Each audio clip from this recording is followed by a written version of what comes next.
Hi, everyone, and welcome to today's episode of the Soul Call with Kelly B. It's my pleasure as your host here today to introduce you to this beautiful soul that's joining me in an incredible conversation, Becky McQueen. Hi, Becky. It's so lovely to have you here. Thanks for having me. We had a brief conversation a few days ago, Becky, and everything that you shared with me in that conversation just blew me away. And I asked you to send me through a bio. And you sent me through a few drafts because you just took it right back to the bare minimum. But I'm going to share this bio with everybody, but we're going to hear much more about your story in this conversation today because you are an incredible and fascinating woman that's here to really weave some incredible changes in this world. So I wanted to start off by acknowledging that, first of all. You also have the most incredible voice. Folks, wait till you hear Becky's voice. It's just so calming and soothing. You will So just much be, pressure now. You have really built this up. you are in for a treat today with this lady. So let me share with you the final bio that Becky sent through to me, which is very brief. And then we are going to unpack this so beautifully. So Becky has a passion for parenting, health and nutrition, as well as writing.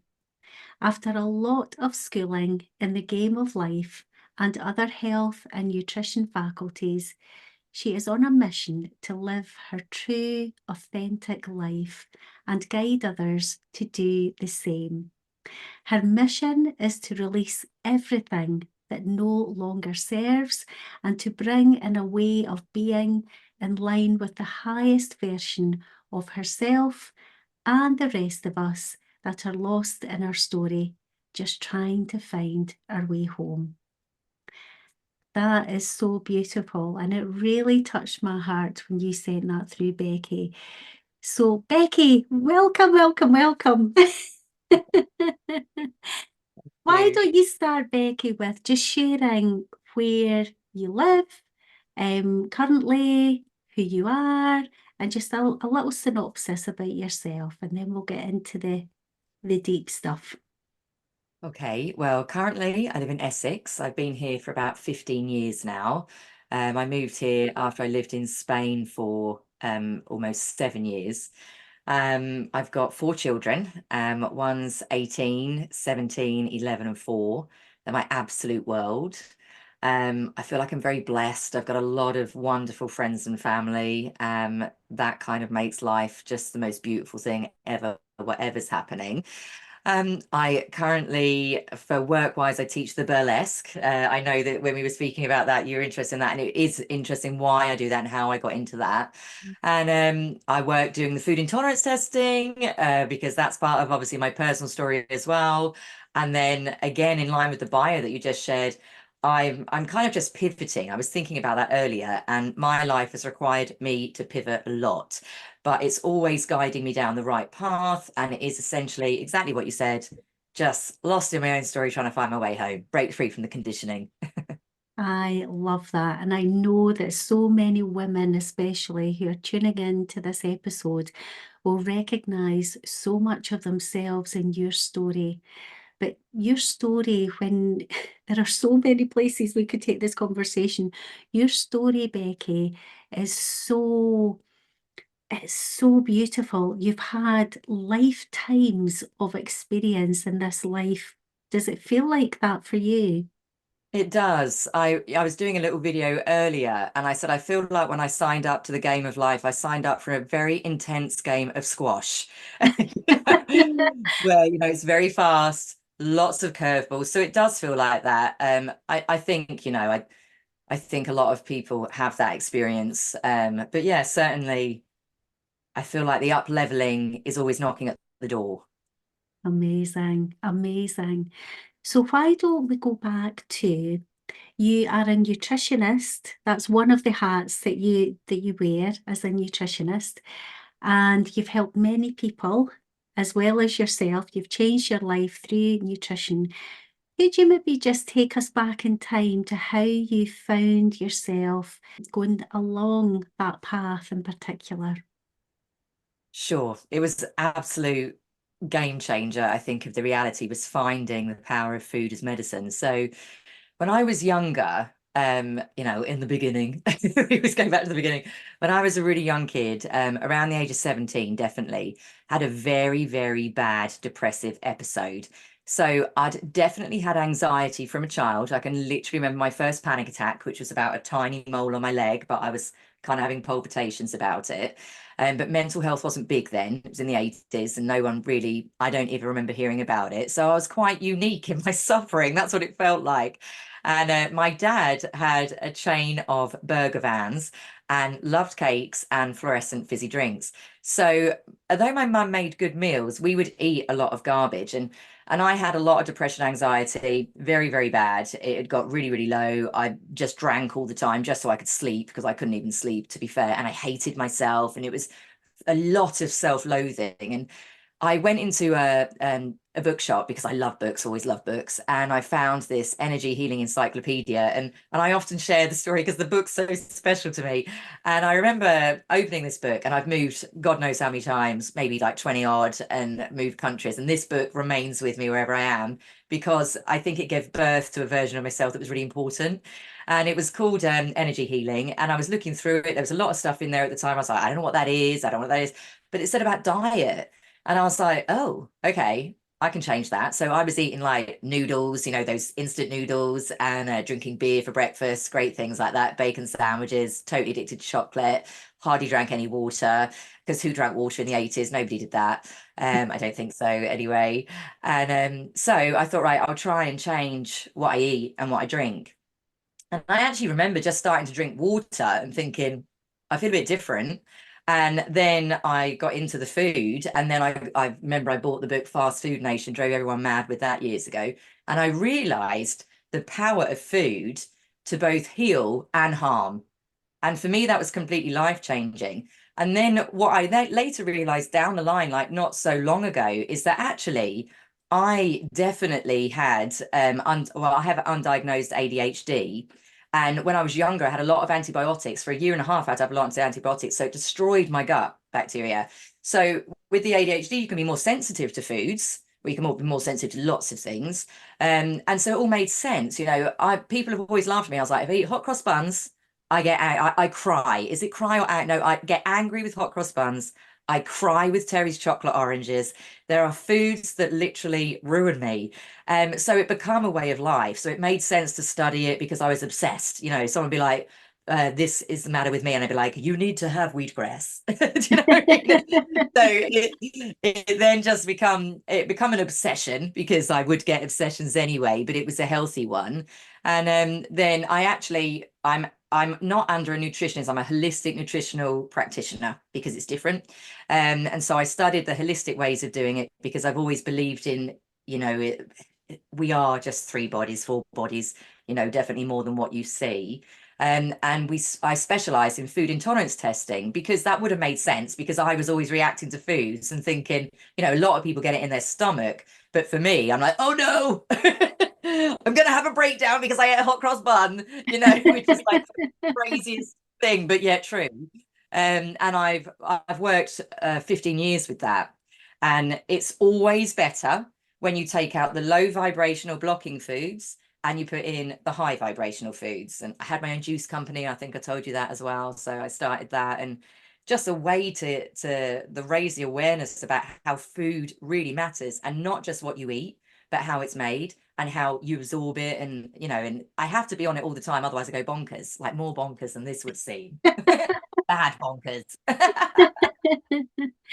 Wow. So to have picked up that book at 17, and for that, then I was talking about this in a recent podcast episode with Sam Egan, who she's a fabulous, fabulous soul as well. So a bit like yourself, found a book and then that was her world changed. But that book found you. And when we have these incredible signs, I talk about this all the time. It's so important to pay attention to the signs as you did.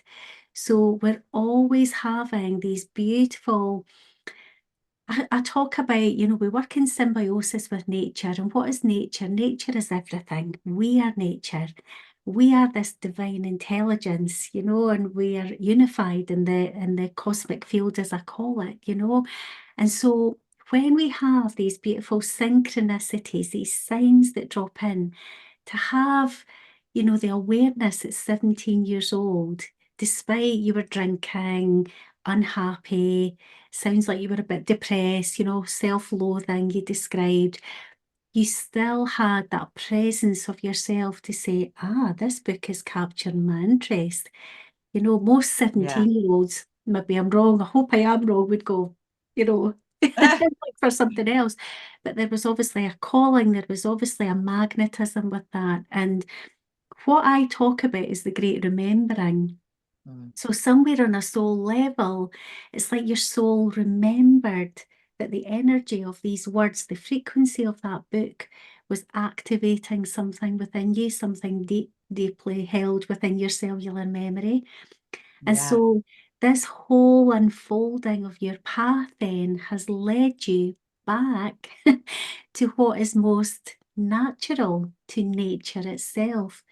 Because, yeah, the 80s was such a boom time, wasn't it, for flavourings, for all the coloured juices, the takeaway vans, and all the rest of it. Don't get me wrong, I still partake in some of that. I'm not perfect, but I certainly was partaking in a lot of it in the 80s and 90s.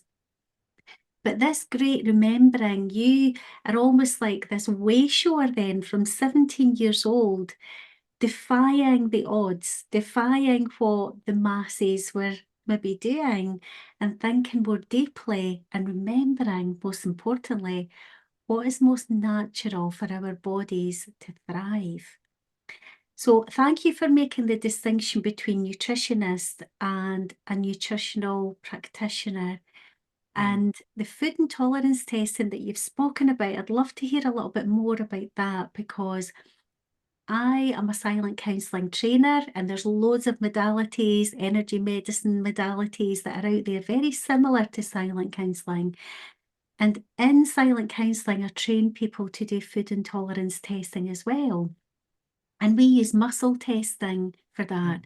which may be slightly different to what you do. I don't know, but I would love to hear more about what your whole ethos is about food intolerance testing, because what I spoke about recently with one of the trainees that is now a qualified silent counselling practitioner herself, she came on a podcast episode to talk about a lady that had been a long-term client of hers for many years, and she hadn't seen her for a few months, and her husband reached out to Sandra, my beautiful friend, and said, look, I'm really, really worried about my wife.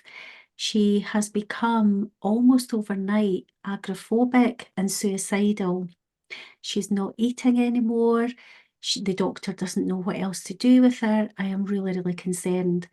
And so Sandra had 3 silent counselling sessions with this lady, turned her life around, got her back, living her life, bouncing about, makeup, hair done again, out, doing everything that she'd done before after 3 sessions. And then on the 4th session, she spoke about she did food intolerance testing with her, because she felt intuitively that there was a really strong connection with her mood and how she was feeling and the foods that she was eating. And you spoke about low vibrational foods, and with, the 80s, like big boom of all of that, even the Yeah. quality of what we would think are healthy foods as well, the quality really has reduced.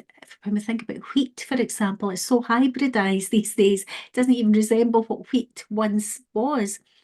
So I'd love to hear more about your um, whole ethos, and because I can sense how passionate you are about it, because it's changed your life and the life of many others. Let's hear more about that from your perspective, Becky. Yeah, well, the food intolerance testing, obviously you said about the muscle testing, and actually the form of testing I do is very similar. So it's bioresonance, so it's energy reading from it as well.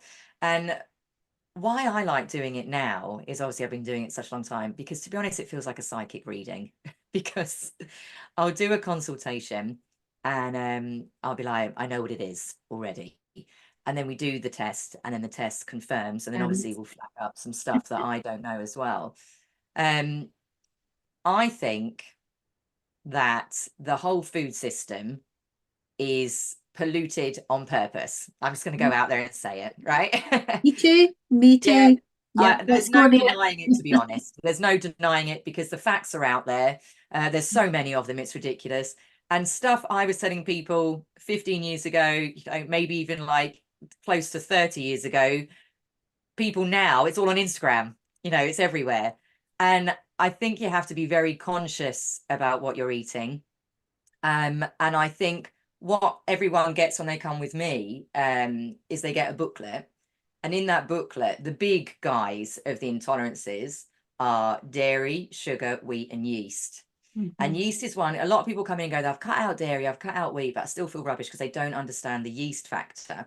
And yeast, well, actually, let's start with the wheat because you said about wheat. I'll never forget learning about that because my mental health was so bad. And I did used to eat a lot of wheat, as did everybody. And a lot of people still do. With my food intolerance testing, I was like, oh my God, people are just eating bread and pasta. And then they wonder why they're not very well. You know, you need a bit of balance. You need a I bit of think this balance. is why I banged my head yesterday, Becky. Oh, I think my higher self is saying, come on now, stop eating the wheat and yeah. stop eating the pasta. Well, it's as you say, they've hybridized it so much that the body doesn't know what to do with it. Mhm. The gluten is gloopy and glues it up. I remember being laughed at once before because I said about leaky gut, and somebody ruined me on, well, tried to ruin me on social media about that. And now they call it gut permeability problems, don't Mhm. they, or something, instead of leaky gut syndrome, which they denied was a thing. But stuff like gluten, fizzy drinks, alcohol tears your digestive tract to pieces, and your gut and your brain are linked. So for me, I'll never get IBS. I don't get anything like that. Most of my people that I see do get those things, but my gut inflammation will lead to a mood crisis. I can get out of them myself because I know how to. Obviously, I don't eat the food, or I'll have cider vinegar, or I'll have lemon water, something to neutralize the acidity. So when I work with people, I'm like, is this an inflammatory food or is this an anti-inflammatory food?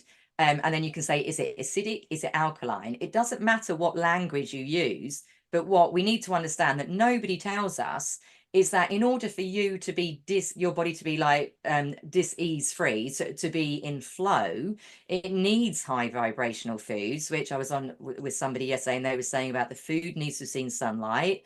It needs to have been grown, even if you like eating meat and fish. You don't want to take on that factory farm stuff because everything is energy. And whatever you're eating, you're consuming. Is it dead energy? Is it blocking energy? Is it toxic? Is it inflammatory? Is it acidic?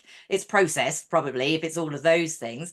And once people clear that out and they start adding in, because I have an ethos of add in to crowd out, because it feels less annoying, doesn't it? So if you just swap breakfast, if you just then swap lunch, if you just swap a couple of coffees out of your 10, you might be having a day and wondering why you don't feel well. It's just like water or something else. I've seen some really excessive habits of that before, and I was like, yeah, it could be that. You then start to feel better very quickly. Mhm. And that's the wonderful thing, is it's just like that. Like Mhm. 10 days max, you're starting, people are like, I can't believe that I can think now, or I can sleep now, or I'm not actually anxious anymore. And and it's just like, and it's kind of not difficult. I mean, Yeah. there's lots of supplements, there's lots of imbalances because the food we get is old. By the time it gets to us now, I mean, everyone that's grown their own vegetables will know there's a massive difference in the way food tastes and smells and feels from what you've grown to what you receive that's about 3 weeks old and from wherever. And I think it is the foundation of growth. Like, I don't believe you can have the growth if you're polluting your body with the bad stuff, because you're just, your growth is kind of stunted, isn't it? You can only go so far. So for me, I think it's really, really important. And I think energy work's important, breath work, loads of, so many different things that's so good for us, counseling, talk therapy, whatever you like. But if you're eating crap, you're going to be fighting you're going to make it harder for yourself, and intolerances are higher now because the microbiome doesn't get the amount of plants it needs. Because we don't eat like that now, and we don't, and it's not just what we eat, it's how we eat. We're scoffing. You only get like 20 minutes, half hour for lunch if you're lucky when you're at work, which I think is just criminal. And then you think, oh, I've got indigestion. Well, of course you have, because we're living such an unnatural life with such unnatural things around us, and it's bonkers, you know. But it's I don't know, a hamster wheel, and we have to get off. Yeah, we really do. And I love, love, love your straight talking as well. I love this. It's something I feel very passionately about. I'm not there yet. I've not perfected it. My gut biome is, needing a bit of attention. All Um, balance do. I had previously on a gut health coach called Linda McClure on my podcast, and I also had Emma Goodwin, who's a GAPS coach as well. And everybody has their own beautiful ways of working. And I think what's really, really important here is, like your 17-year-old self was guided to pay attention to that book and really feel into that information, not just on I'm reading this and cognizing it, but feeling it, feeling the truth in it. I think we're coming back to the old ways, the Yeah. medicine woman ways. It's you are a way shower, I would describe, to show others. You were talking about leaky gut syndrome, like you say, 15 plus years ago, and was laughed at because instinctively and intuitively you knew that that's what was happening. You just knew. It was that remembering that these foods are poisoning us. Yeah. These are low vibrational foods, so it's low vibrational energy. It's not filling me with good energy. And I love the coincidence of this. I have recently started hosting in-person retreats. I call them retreats. They're really workshops. They're for 3 hours, then in the beautiful historic village called Aberdour in Fife. And the next one is a preparation for the summer solstice on the 21st of June.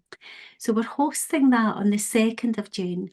And I've called it Solar Blessings, Souler. Yeah, yeah. And what we're going to be doing, it's actually in homage to one of my clients that passed away recently from esophageal cancer. Her favourite flower was sunflowers. Now, when we think about even the benefits of sunflowers and even just the image of sunflowers being beautiful and joyful and sunny. But what I've learned over the last few years is how our elders used to plant seeds. And so it's pouring love and higher intelligence into everything. So they would hold the seed under their tongue for about 9 minutes.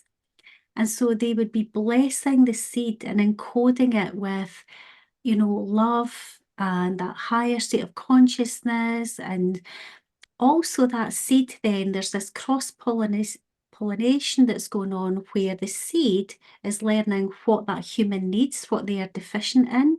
Yeah. So then when that's planted in the soil, that seed then will provide the nourishment because we work in symbiosis with nature. So Yeah. that sunflower is then returning the blessing to the body. And when I learned this was just like, wow, somewhere deep inside me, I already knew this. I thought, this just feels so right, so, so right. And so we're going to do like a little blessing ceremony of our own. We're going to plant sunflower seeds. So I would love, if you will, we talked about wheat there and how, even wheat is so hybridized, it doesn't even resemble. Because we think about how far removed a lot of the farming techniques are from what they would have originally been, where the elders would have been working with the land, would have been blessing the land, working with the seasons rather than against them, Yeah. and not using things like glyphosate and, toxins and poisons in the soil. Rather than contaminate the soil, they would be pouring love into what they were doing. And so then the crops are, they're blessing us back with all Responding. the Yeah. quality, the good quality. what are your views on all of that as well, Becky?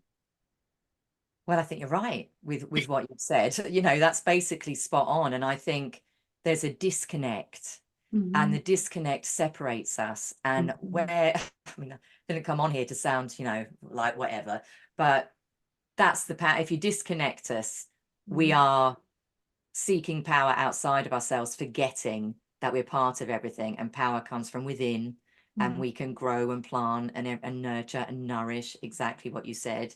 I think going to modern day farming as well, apart from interestingly, I got a video from one of my friends earlier that was, you know, the farmers were saying we're getting paid to not grow food, which is mental, Mm-hmm. and importing food and everything like that.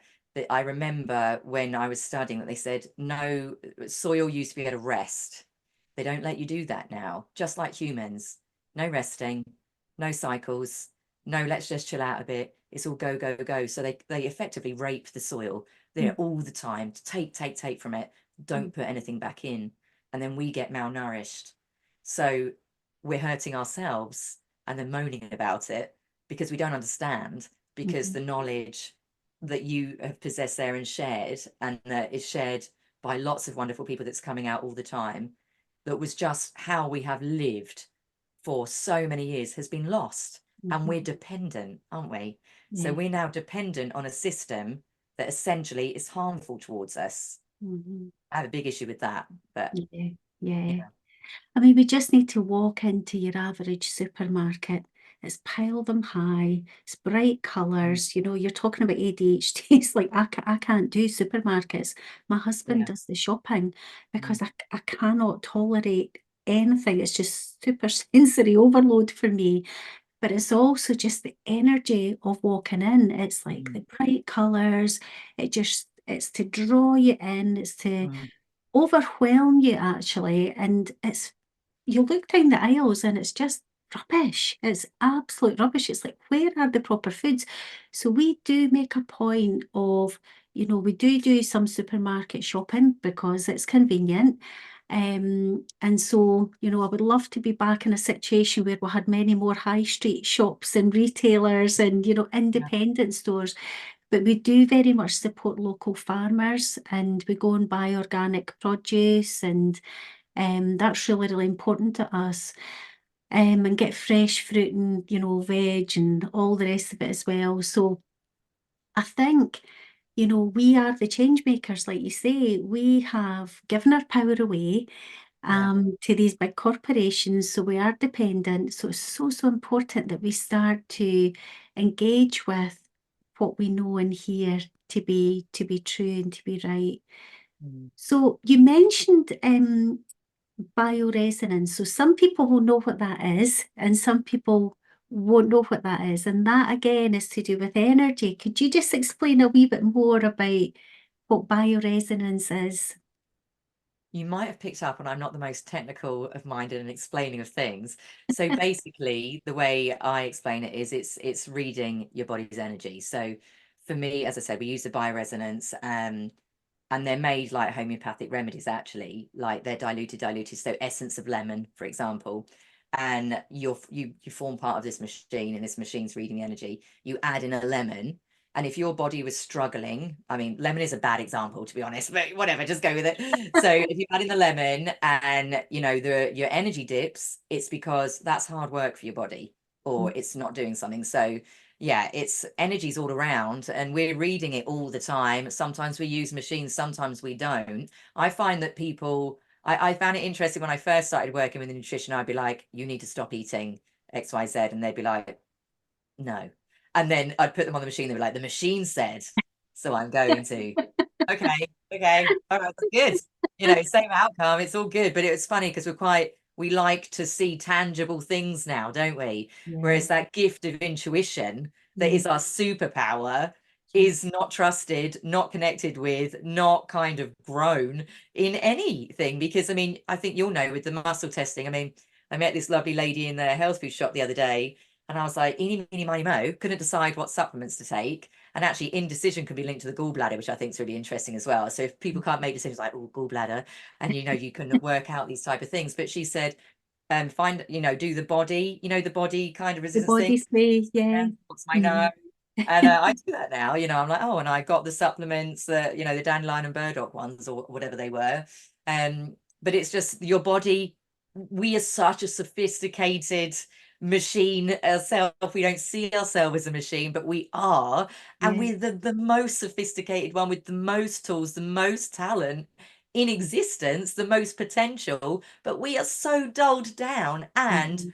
overwhelmed. I Mhm. was just saying to my friend now, he was like, we need to do something. I was like, I get what you're saying, but the problem is so many of us are just fighting to survive, Yeah. just fighting to Yeah. survive in Yeah. so many different areas. Mhm. And that's where, it's a power pothole, if you like, Yeah. Yeah. And this is what I talk about too. It's um the fear programming, the overwhelm that goes on. A lot of people are in survival mode. So it's that root chakra stuff, isn't it? To Yeah. destabilize Mm. people, to destabilize society. And then they project fear into you through the media. And Uh-huh. but also it's not just the fear, it's like here's this shiny thing, here's this new thing. It's like, and it's all the junk that they're serving you. So yeah, it's people are busy, they're leading such busy lives. Women especially are trying to juggle so many things, trying to be everything to everyone, and they're just trying to do the best that they possibly can for themselves and for their children. But in actual fact, this is an incredible opportunity. I feel now that we're moving into this new age.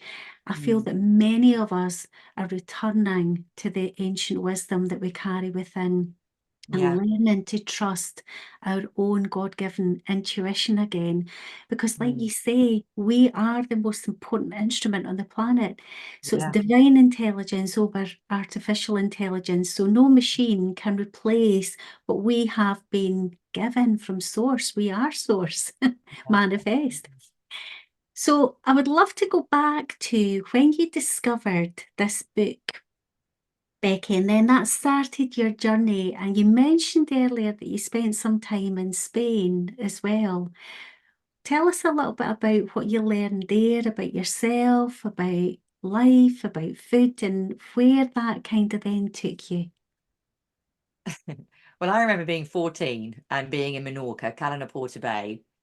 And I remember standing in the sea and thinking, yeah, I'm going to live here when I'm older. And I managed to pull that off. I think I was 21 or 22. No, or 22 or 23, something like that. But went to mainland Spain and I was just chasing the sun. I was like, I don't like being cold and I love the sea and I still love the sea and I still love the sun. Um, what did I learn about myself there? So I was definitely very much still in the infancy of my growth. I had a lot of social anxiety and I was quite quiet, and that used to make me look moody. And when I moved abroad, I didn't know anybody. So I had to up level quickly there. So that was a pivot. And I worked out how to pretend essentially that I Mm, wasn't shy.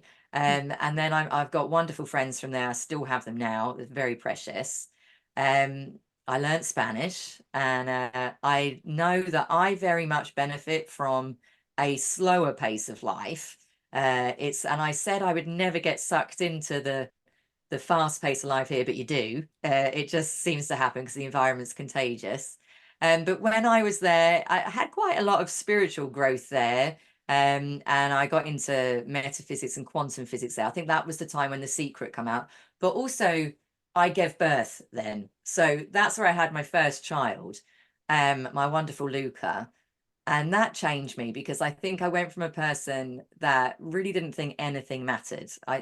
Nothing mattered really, to then looking at this little person thinking, oh no, everything matters. But also I don't know what I'm doing. But I think I grew more as a parent than anything. Um, I did get a bit bored. So I like the slower pace, but I like to be with people. I like to be on my own a little bit. I reckon I'm right down the middle, introvert, extrovert, whatever. But I miss laughing. Like, if you know me, like, I love laughing. Nothing it's was the best funny. medicine. Yeah, and I just felt like it was time to go. And I separated from Luke and Liliana's dad, come back to the UK, and that's when I studied my nutrition. but I feel like I've learned more since being back about myself on that parenting journey.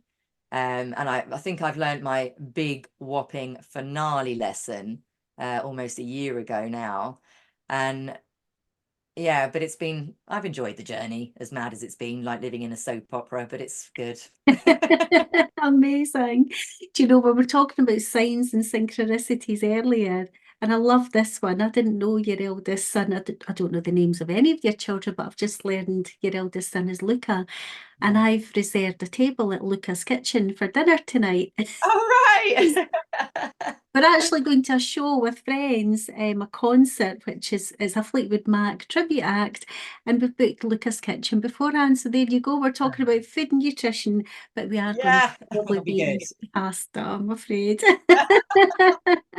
okay Just for sometimes. today. It's just not okay everything. So then you returned to the UK and you had a juicing company. You've done lots of things.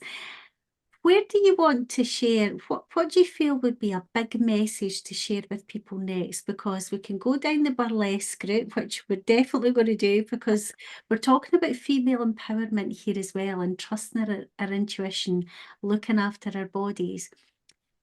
You had your juicing company and then you started to work with energy medicine with people much more deeply, serving others.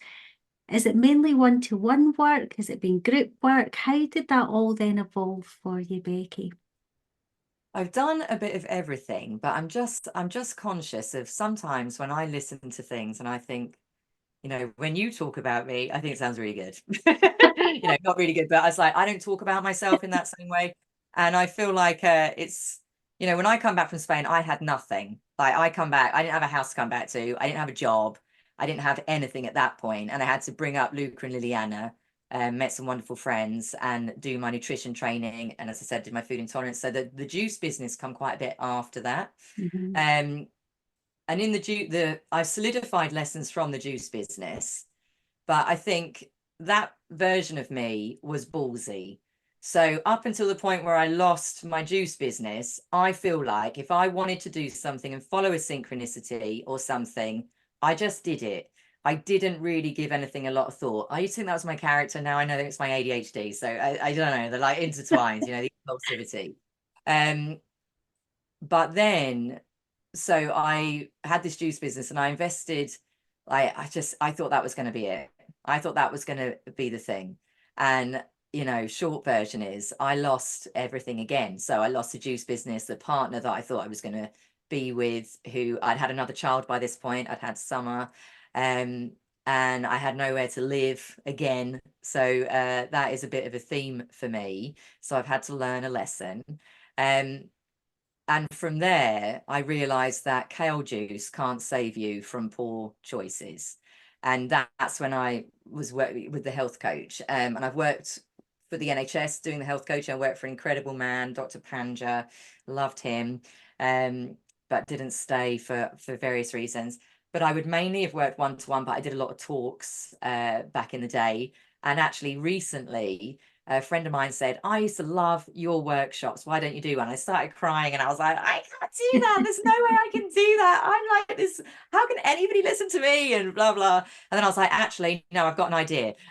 So, using my life experience and my lessons and my having to create a new avatar all the time for the level that I find myself on in life.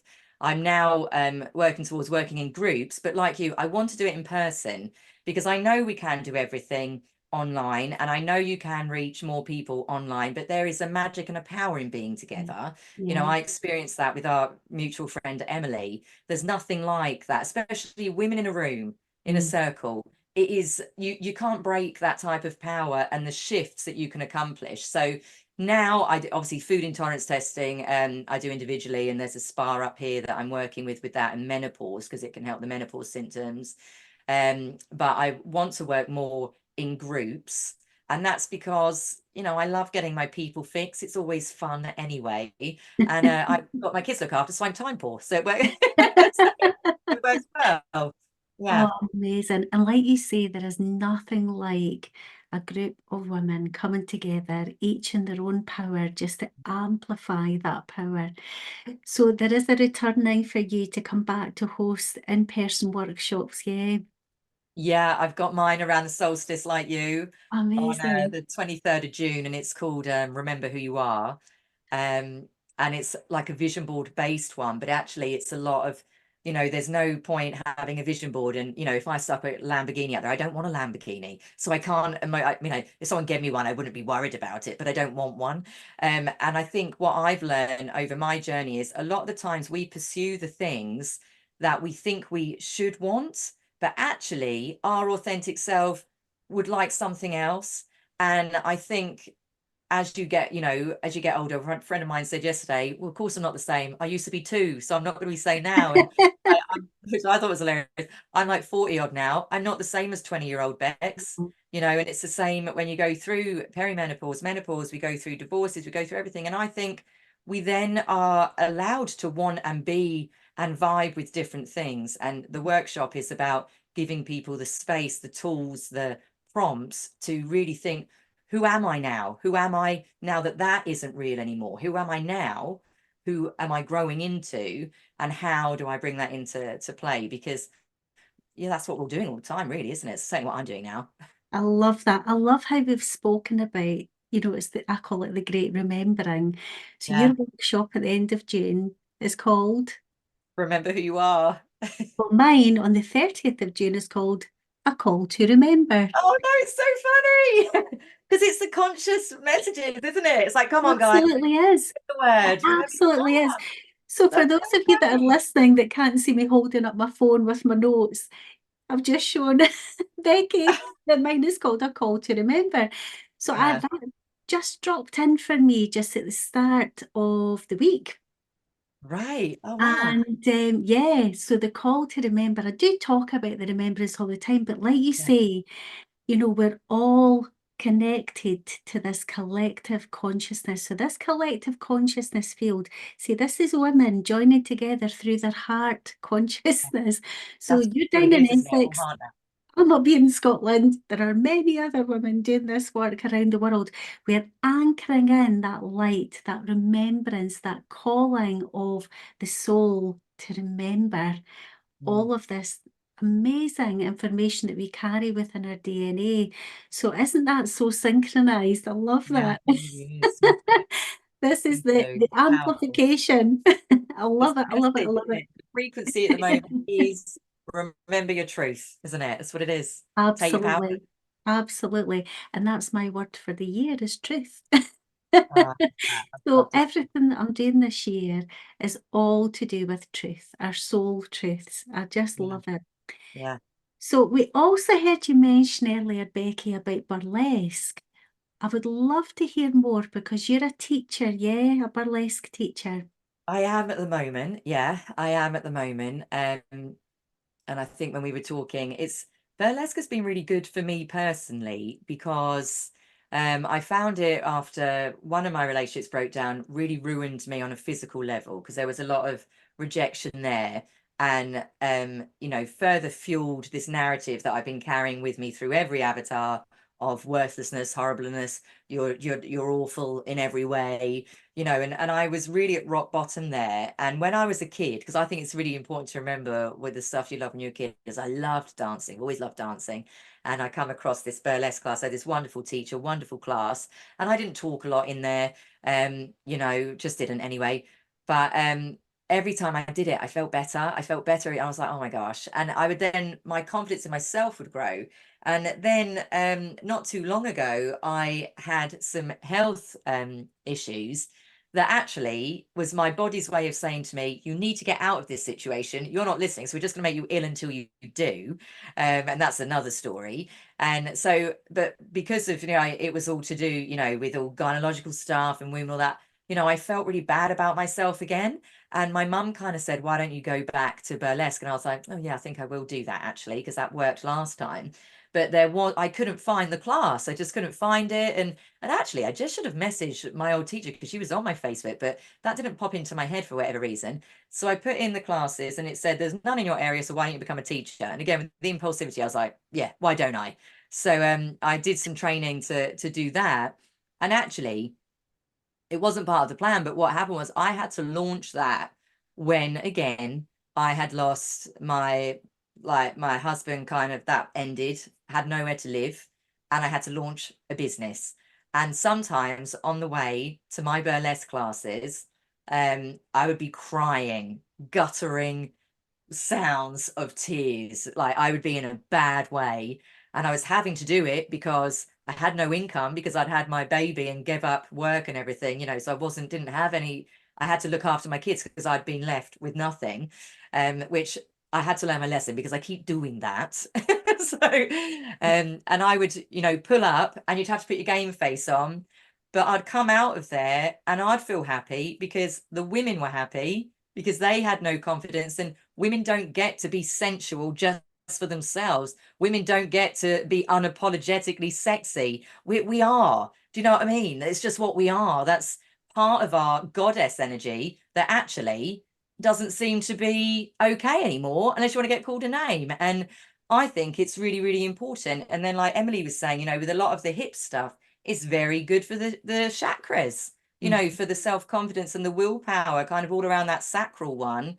And you find yourself within it. So someone that hasn't gone to the class is like, look at these guys dancing on chairs and shimmering and whatever they're doing. But actually, every single person that comes to that class is like, best thing I've ever done for my confidence. And it 100% is for me. I don't know what I would have done without it. How long I carry it on for, I'm not sure, but I will always do dance, and I do love burlesque. It's just kind of sometimes a logistics game, isn't it, of what you've got to do. But it does. And then I think some people laugh when you say it's empowering. It's like, I'm empowered when I do it. I feel great. I feel great. And it's about me. It's Yeah, not about anybody else. It's about me. yeah. And I think it's such a wonderful therapy because no, I don't walk into it and go, tell me about your bad day. No one wants to know about my bad day. Just want to have a dance. And you feel great, and then you're like, that's as good as 3 hours in therapy. I'm off now. My confidence is going for 48 hours solid after that. And then, I've got another class coming, so it's all good.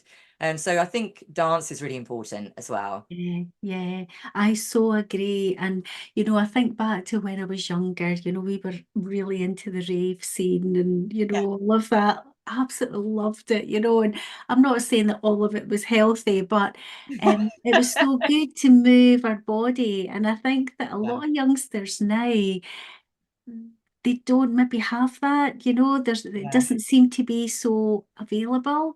Um, Absolutely 100% agree with everything that you've said there. Dance is actually one of my lines in the Gene Keys. So I offer some Gene Keys readings in the services that I provide as well. So I feel very, very connected to dance. And it's about that somatic moving, the feelings through the body. And like you say, we mentioned earlier about the root chakra and how, the nefarious ones, let's call them, have tried to destabilize humanity, and especially the divine mother, the divine feminine energy in males Yeah. and females, Mm. trying to destabilize us so that dis-ease sets in the body. So we're coming out of harmony and balance. And Mm. dance is such an incredible way to bring everything back into alignment, to move the emotions through the body.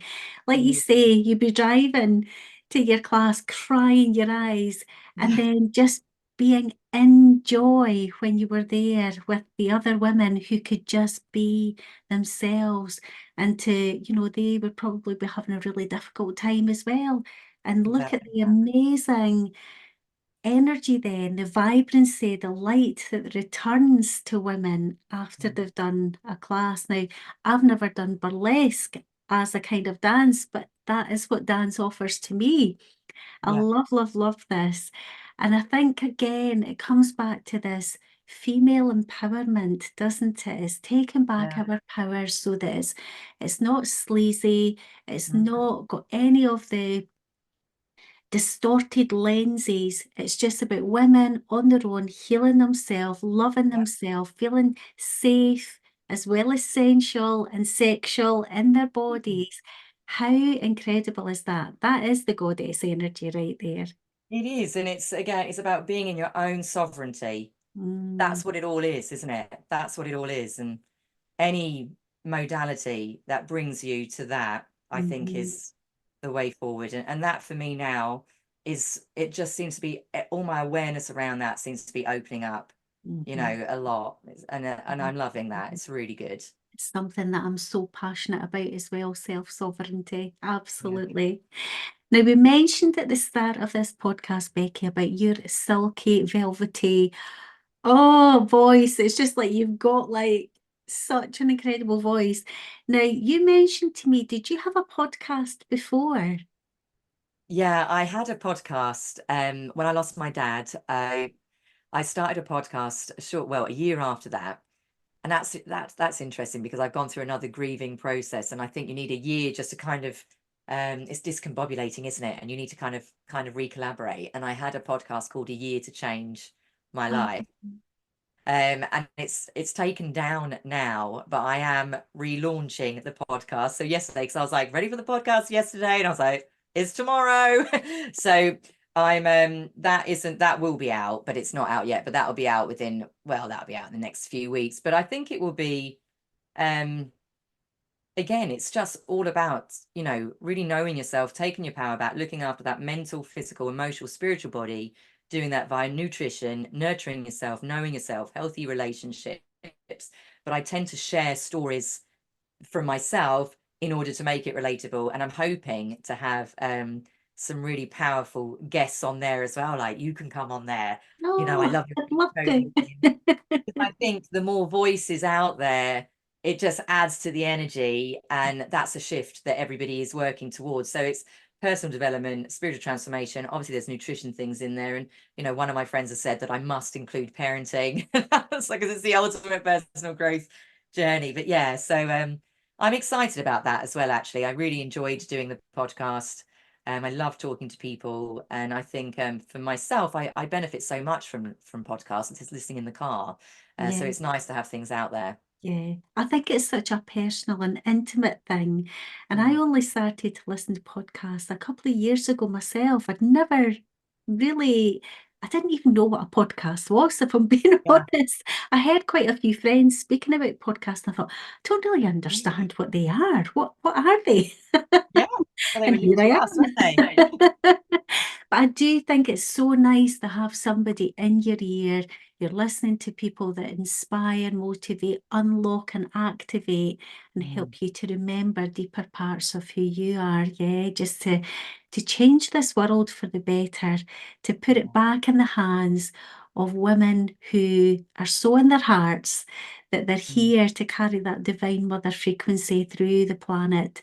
So whether it's through farming, cooking, parenting, educating, looking yeah. after people's health, including our own, that it's all done with a frequency of joy and love. Yeah. Mm, Becky, I want to thank you so much because you are such an authentic woman. Yeah. You are just so in your own power, but so humble with it and just authentically, unapologetically you. So I can imagine that you will have had a lot of challenge, to be who you are, to stay strong and know who you are. And, my background was education for 22 years, most of my adult life, working life was in education up till 3 years ago. And that's all I ever wanted for my own children and for the children that were in my care in school. And education's a whole other subject that we could talk about yeah. because there was reasons I left. But that's all I ever cared about, that children recognised their own uniqueness. Mm, It wasn't about striving to be something other than just who you are. You're born with this incredible divine blueprint. It's already in you. And it's not about looking out here for the answers. It's about coming home to the hearth, which is your heart. Yeah. yeah, absolutely. Can you just finish, Becky, with just where people can find you and how they can step into work with you and maybe what's coming up as well? Sure. So I think I've said, I've been in a transitionary period anyway. So restarting with a lot of things. I'm quite happy for people to seek me out on my personal Facebook page, which is just Becky McQueen. And on Instagram, I'm Rebecca McQueen 40. I think something like that. Rebecca McQueen. We will drop the links below here. Yeah, that's it. And I've got a website again, just kind of something loosely up there, rebeccamcqueen.co.uk. But the plan is to run more in-person things because I think we need it, which entail looking at nutrition and breathwork and transformation. And the food intolerance testing, obviously, I'm still doing. And I'm writing the book, so that's really exciting. So if people wanted to kind of follow around, see when the podcast's going to come out, probably best just to friend request me and just like send me a message if they want, or there's an email address I know you're going to put in the links. But yeah, basically, I'm just working with people in groups at the moment, just trying to get them to connect with the truth of who they are. Remember who you are before the world told you who you were supposed to be, because that's the undoing, isn't it? And I think the first 30 40 years of our life is kind of a conditioning, and the rest of it is the unconditioning if you choose it. So yeah, that's, and I've got a couple of burlesque classes going if anyone's local to Essex and they want to come along. Lady Marmalade is next. So we can do that. Amazing, amazing.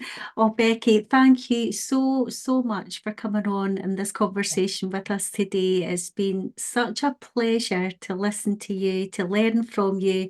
And I know that everybody tuning into this will just love your energy. So please, please, please check this lady out. And let's all return to that great remembering of who we are, as we're all McQueens. Yeah, we're all queens. We're all in our self-sovereignty. Oh, Thank you thank so you so much for much. having me. Thank you. My pleasure. Bye for now. Bye.